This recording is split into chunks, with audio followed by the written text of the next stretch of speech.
வணக்கங்க. கோயம்புத்தூரில் எங்கள் பொண்ணை வந்து படிக்க வச்சதில்ல அந்த சொல்லிட்டு இருந்தேன். சரி கோயம்புத்தூரே போய் படிச்சுக்கோங்க அப்படின்ட்டாங்க. அதுக்கப்புறம் நான் கோயம்புத்தூர் போகலாம் அப்படின்ட்டு சும்மா எங்கள் பொண்ணு ட்ரெஸ் கூட அதிகமாக எடுத்துகிட்டு போகலாம். அங்கே சக்ஸஸ் ஆகுதா ஆகலையே காலேஜ் அப்படின்ட்டு அவளுக்கு ஒரு 4 ட்ரெஸ்ஸு, எனக்கு ஒரு 4 புடவை, காட்டன் புடவை அதை எடுத்துகிட்டு போனேன். நேராக கோயம்புத்தூருக்கே போயிட்டேன். எங்கள் சித்தப்பாவுடைய பையன் அங்கே இருந்தால் அப்படியே எங்கள் தம்பி வீடு, அதனால் அங்கே போயிட்டோம்.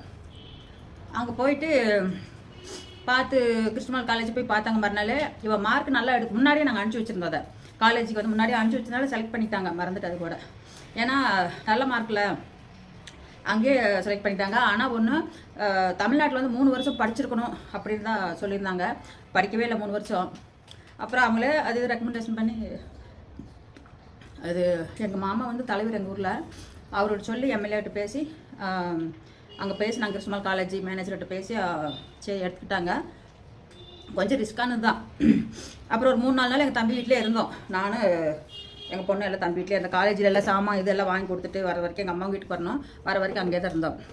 அதுக்குள்ளே எங்கள் பெரியண்ணா வந்து ஃபோன் பண்ணி எங்கள் தம்பிக்கிட்ட, அவங்களெல்லாம் அங்கே விடாத, வளைச்சி முடிக்கி விட்ரு, வெளியே போக சொல்லு, வீட்டில் வச்சுக்கிட்டு இருக்காத அப்படின்னு சொல்லி ஃபோன் பேசுகிறா. அப்படி பக்கத்தில் எங்கள் தம்பி மெதுவாக ஓன்னு கேட்டு பேசிகிட்டு இருக்கா அப்படி. ஆனால் எதுக்கு எங்கிட்ட எதுவுமே சொல்லலை, கம்மிட்டு இருந்துக்கிட்டா அப்படி. இப்போ எங்கள் தம்பியோட ஒய்ஃபு தான் படிப்புக்காக ரொம்ப மும்முரம் பண்ணி அதெல்லாம் எடுத்து ட்ரெஸ் என்னென்ன வாங்கணும், என்னென்ன பெட்ஷீட் வாங்கணும் எல்லாமே வாங்கி கொடுத்து காசு நான் ஒரு 8000 என்னமோ வந்துச்சு, அது கொடுத்தேன். அப்புறம் ஃபீஸு ஃபஸ்ட்டே 30,000 கட்ட சொன்னாங்க. அப்புறம் ட்ரஸ்ட்டுக்கு ஃபோன் பண்ணி சொன்னோம். 30,000 ட்ரஸ்ட்டுன்னா அதில் ஒரு விஐபி, அதில் இருக்கிற ஒரு விஐபி கட்டினார். அனுப்பிச்சி வச்சுருந்தோம். ஏன் சொன்னியா, நேற்று கதைக்கும் வந்துட்டாங்க, இன்றைக்கி கதைக்கும் வந்துட்டாங்க. கதையில் மெமரி, மறக்க முடியாத ஒரு மெமரி. அப்புறம் உடனே அனுப்பிச்சி விட்டுட்டாங்க. ஃபீஸெல்லாம் கட்டிட்டு நான் எங்கள் அம்மா வீட்டுக்கு வந்துட்டேன். எங்கள் அம்மா வீட்டுக்கு வந்ததுக்கப்புறம் தோட்டத்தில் வேலை செய்யட்டும், மாதம் ஒரு 1000 ரூபா கொடுத்துருங்க அப்படின்னு எங்கள் சின்னண்ணா சொன்னா. அப்படி எங்கே போகுது வேலைக்கு, போகிறதுக்கு ஒன்றும் வழி இல்லை அப்படின்ட்டு. இல்லை அதெல்லாம் கொடுக்க முடியாது அப்படின்ட்டாங்க எங்கள் அம்மாங்க. அப்போ 2 பேருமே இல்லை, அதெல்லாம் கொடுக்க முடியாது, எங்களாலே முடியல அப்படின்னு. வயசாயிடுச்சு, அவங்களுக்கு சொல்லி குறையில, வயசாயிடுச்சு. சரி என்னடா பண்ணுறது.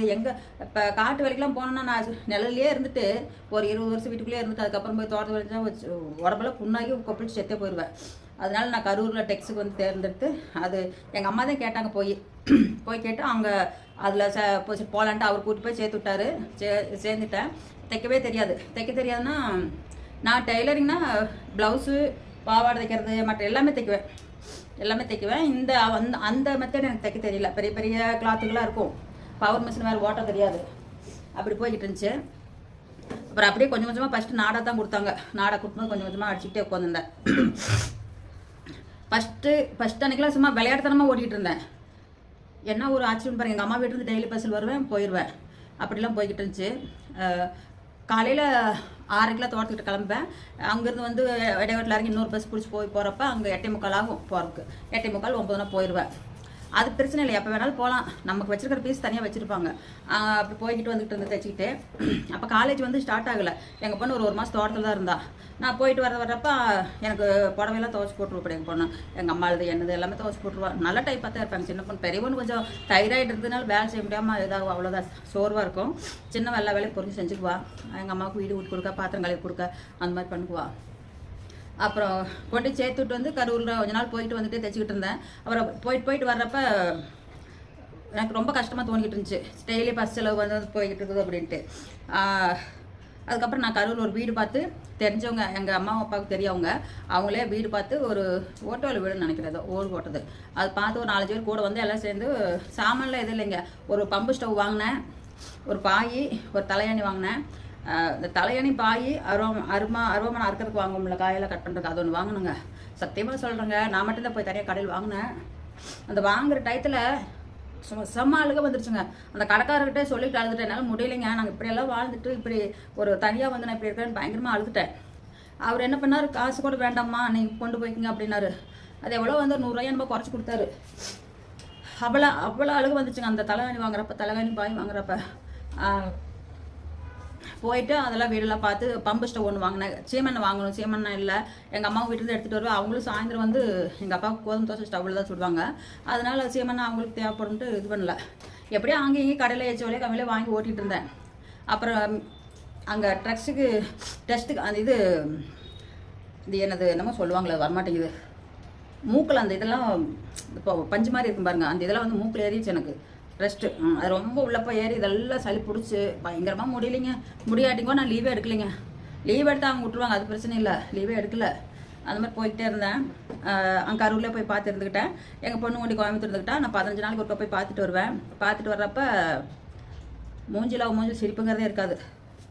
ஒரே சோகமாகத்தே இருப்பாள். வருவா, பார்த்துட்டு கொஞ்சம் நேரம் உட்காந்துட்டு வெளியே வேணால் கூட்டிகிட்டு போய் அது என்ன வேணுங்கெல்லாம் வாங்கி கொடுத்துட்டு கூப்பிட்டு வருவேன். ரொம்ப ஒரு இக்கட்டான சூழ்நிலை தாங்க. அந்த பிள்ளைக்கு வந்து எப்படி வாங்கி கொடுத்தேன், எப்படி இது பண்ணோம், எப்படி போனோன்னு கூட எனக்கு இன்னுமே அது நினச்சி பார்த்தா கை காலம் நடங்குது. அந்த தாண்டி வந்துட்டு அப்போல்லாம் தைரியம் இருந்துச்சு, வயசு இருந்துச்சு, ரத்த முறுக்கு இருந்துச்சு, வந்துட்டேன். இப்படியே போய்கிட்டு இருந்துச்சு. கரூரில் வந்து டெய்லரிங் தைச்சாலுமே என்னால் மற்றவங்களோட ஈக்குவலாக ஒன்றும் செய்யவே முடியலைங்க. அந்த டயத்துக்கு கொடுக்கணும், தைச்சு முடியல. கஷ்டப்பட்டுட்டு ஒரு மாதம் வந்துச்சு, ஒரு வருஷம் கஷ்டப்பட்டேன் அப்படியே. அப்புறம் அதுக்கப்புறம் எங்கள் வீட்டுக்காரங்க பெரிய பொண்ணு வீட்டில் சம்பளத்துக்கு நான் பெங்களூர் இருந்தாங்க. அதுக்கப்புறம் எங்கள் பெரிய பொண்ணு வீட்டுக்கு வந்துட்டு மாதம் 5000 அனுப்பிச்சுருந்தாங்க. கோயம்புத்தூர்லேயே போயிருங்கன்னு சொல்லி அப்புறம் கோயம்புத்தூரில் போயிருந்தேன். ஒரு வீடு வாடகை பிடிச்சி எங்கள் பொண்ணு கூட படிச்சுக்கிட்டு இருந்த பொண்ணு வாடகைக்கு, அந்த பொண்ணு இன்னொரு 2 பொண்ணு 4 பேர் சேர்ந்து ஒரு ரூம் வாடகைக்கு பிடிச்சி அங்கே இருந்தான். அப்புறம் அதில் நான் வந்து அதில் சமையல் பண்ணி போட்டுருவேன். அந்த 4 பொண்ணுகளுக்கு எங்கள் பொண்ணோட சேர்த்து சமையல் பண்ணி போட்டுரு, வீட்டு வேலையெல்லாம் நான் செஞ்சுக்குவேன். எனக்கு வந்து பில் போட மாட்டாங்க, காசு வாடகை எதுவுமே இல்லை, நீங்கள் பார்த்துட்டு இருக்குமா அப்படிங்க. அதில் ஒரு பொண்ணு சரண்யா அப்படிங்கிற பொண்ணு, அம்மா நீங்கள் லேப்டாப் இருக்குது, படம் போட்டு பார்த்துட்டு இருக்குமா, உங்களுக்கு என்ன வேணாலும் ஓப்பன் பண்ணி வச்சுட்டு போகிறனால பிள்ளை அப்படின்னு சொல்லிக்கிட்டு இருந்துச்சு. அவங்க அக்கா கொஞ்சம் ரொம்ப ரப்பு. அந்த பொண்ணு வந்து நல்லா எதாவது சொல்லிக்கிட்டு இருந்துச்சு. அப்புறம் இல்லைடா அந்த இன்ட்ரெஸ்ட்லாம் எனக்கு இல்லைங்க, நமக்குள்ளே 1008 கவலை நடக்குது, எந்த போய் பண்ணுறது. அவங்களாம் போனதுக்கப்புறம் அந்த ஆன்மீக புக்கு இருக்கும் பாருங்க, நிறையா இந்த சாமி புக்கு 3-4 வாங்கி வீட்டில் அந்த புக்கு படிச்சுக்கிட்டே இருப்பேன். சிவனை பற்றி, ஒவ்வொரு சாமி பற்றி அதே தான் படிச்சுட்டு இருப்பேன். அது என்னென்னே தெரியல, படிச்சுட்டு இருப்பேன். ரொம்ப நிம்மதியான இது இல்லைங்க. சாப்பாடு ஒரு நேரம் சாப்பிடுவேன், பசியே பசிக்காது. அப்படி இருக்க அப்புறம் கொஞ்சம் ஓரளவுக்கு தைரியம் வந்துச்சு. காசு அனுப்பிச்சுட்டு இருந்தாங்க எங்கள் பெரிய பொண்ணு, அவங்க எங்கள் வீட்டுக்காரர் அங்கே இருந்தனால. அதுக்கப்புறம் ஒரு கிருஷ்ணமால் காலேஜில் வந்து முடிஞ்சிருச்சு. அதுக்கப்புறம் MBA சேர்த்தணும். அதில் ஒரு இது சொல்கிறேன். பிறந்த நாள் அப்போ வந்து ட்ரெஸ் எடுத்து கொடுக்க முடியல என்னால். எங்கள் பொண்ணோடைய ஃப்ரெண்டுகள்லாம் வந்து கேக் மட்டும் வெட்டிக்கிறாங்க. அதுக்கு ஒரு இதில் வந்து டைரி எழுதி வச்சுருந்தா தெலுங்கில். நான் படித்ததை இந்த அம்மா அப்பா கூட எனக்கு இப்படி பார்க்கல, என் ஃப்ரெண்டுங்க வந்து கேக் வெட்டி இப்படி பண்ணாங்க அப்படின்னு சொல்லி அந்த ஃபோட்டோவெல்லாம் எடுத்துருந்தாங்க. பிள்ளைகளாம் சேர்ந்து எடுத்தெல்லாம் ஆல்பம் போட்டு வச்சுருந்தாங்க. அதெல்லாம் சொல்லவே முடியலைங்க, அவ்வளோ வருத்தமாக இருந்துச்சு. அப்புறம் ஏன்டா இப்படி பேசுகிறேன், சூழ்நிலையில் எல்லாமே உனக்கு தெரியுமில்ல அப்படின்னு. அப்புறம் அதை விட்டுட்டு இங்கிலீஷ் எழுதிக்கிட்டு இருந்தா. அப்புறம் அதை விட்டுட்டு அப்படியே அதை நான் சொன்னேன், உனக்கு என்னடா கவலை டைரி எழுதுகிற அளவுக்கு அப்படின்னு. அப்புறம் விட்டுட்டா. அதுக்கப்புறம் கொஞ்சம் ஒரு டைம் மட்டும் தீபாவளிக்கு அம்மா எல்லோரும் தீபாவளிக்கு ட்ரெஸ் எடுக்கிறாங்க, எனக்கும் ட்ரெஸ் வேணும் அப்படின்னா. முடியலைங்க, என்னால் ஒன்றுமே இல்லைங்க. அது எப்படி கொடுக்குறது என்ன எனக்கு புரியல. காலில் கொலுசு போட்டிருந்தேன். நம்ம கொலுசு தேவையா அப்படின்ட்டு 420 ரூபாய்க்கு அந்த கொலுசு விற்றேன். ட்ரெஸ்ஸும் அதே வேலைக்கு 420 ரூபா கரெக்டாக ரெடிமேட் ட்ரெஸ் எடுத்து, ரெடிமேட் இல்லை மெட்டீரியல் எடுத்து அதுக்கப்புறம் அதை ஸ்டிச்சிங் பண்ணி கொண்டு கொடுத்துட்டு வந்தேன். ஒயிட்டு பிங்க்கு, அது டிசைன் சூப்பராக இருக்கும். அதை கொண்டு கொடுத்துட்டு வந்தேன். அப்போ அந்த பொண்ணுங்களாம் சொல்லிக்கிறாங்க, உங்கள் அம்மா செம்ம சூப்பராக எடுத்துருக்காங்க, கலர் மேட்சிங் சூப்பராக இருக்குது அப்படின்னு சொல்லி சொன்னாங்களாம்மா. சொன்னா அப்படின்ட்டு இதை யோசிச்சு பாருங்கள். பிள்ளைக்காக எனக்கு அலங்காரம் இல்லாட்டியும் பரவாயில்ல, கழுத்துலேயுமே கொடி பேங்கில் வச்சுட்டேன். ஏப்பா ஒன்றுமே இல்லை, கயிறு மட்டும்தான் போட்டிருந்தேன். அப்புறம் இந்த கால் கொலுசையுமே அந்த பொண்ணுக்காகத்தான் விற்று நான் படிக்க வச்சுட்டு இருந்தேன். நிறையா கஷ்டம், 1 2 எல்லாம் ஃபுல்லாமே என்னால் சொல்ல முடியல, ஞாபகம் வரல. ரொம்ப ட்ரகிள் இருந்துச்சு. மறுபடியும் சொல்கிறேன். பாய்.